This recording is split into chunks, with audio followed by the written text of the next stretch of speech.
Viewer discretion advised.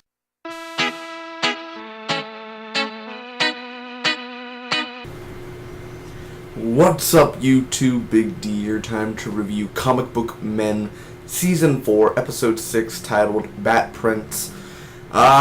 Spoiler if you've not seen the 30-minute episode, which it is now on amc.com/comicbookmen.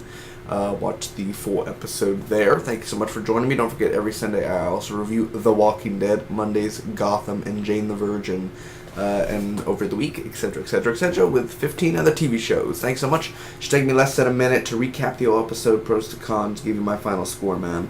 And then I tell you what the prices that they did for the items and what I would have totally have paid for.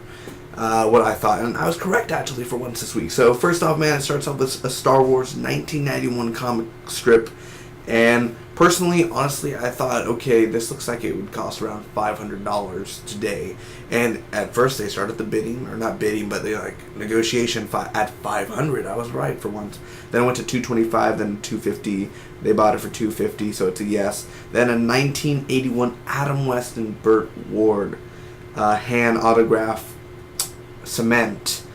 And I love what Brian just says, because it's one of a kind. He says, yeah, next time they're going to be in concrete for good, dead.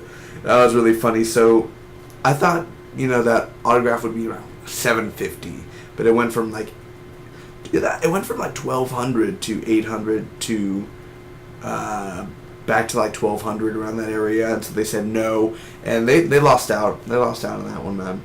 So they're talking about, oh man, a comic book man movie. John Hamm would play Kevin Smith. Ming would be played by Bruce Lee or Jet Li, and Zap would be played by Robert Downey Jr. And then we see a Ming puppet man. He wants to be a real boy, and this guy's from Dallas, and it's a 1995 Tick action figures, and they're selling from 20 to 35 to 35. And so they take the doll for the 3 Tick action figure. So that's pretty cool. That was nice of them. So then at the end of G.I. Joe Defiant, which was from 1987, personally I thought it'd be $100, but it's $600. The guy wanted $600, and Ming was gonna go for $100. So I was right again, $100, right? That sounds right. And no, they lost out on that one. So overall, what did I think about this episode, man, of Comic Book Men? Cons. They really lost out on that Batman one. They shouldn't have said no. It was worth every money for that, or every penny. As for the G.I. Joe Defiant, could have paid $250 at most. I mean, I don't know. I don't like how Walter was not I'm not a huge fan of G.I. Joe, but still, I grew up with parts of them, and I would not mind that. I mean, come on, it's a different time period. I get that, but still. And that guy, though, for the G.I. Joe 600, that is a little bit overpriced. I'm going to be honest, that is kind of whoa. Yeah, no one's going to buy that for $600 unless you're super G.I. Joe fan. Other than that, no one's just going to walk up and $600. Here we go.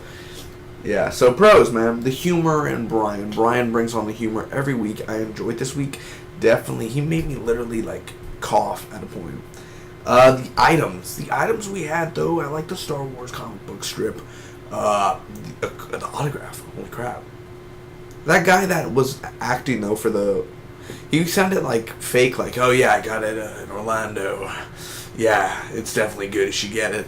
Kind of that sounded fake, but overall the items were cool, and the dialogue, of course, just of what they were talking about, and the Ming puppet. Everything was all fun and cool, so overall I'm going to give this episode a solid A. Nothing really boring about it. It was pretty fun, pretty exciting, pretty interesting, and overall I like the items today. Thanks so much for watching. Hope all of you enjoyed. Comment down below, let me know, what did you guys think about Comic Book Men this week, and I'll see you next week for more Comic Book Men stuff. Overall, have a great week, man. Thanksgiving is in 2 weeks, so may the Spock be with you always. See you all next time. Long live the king. That's what she said.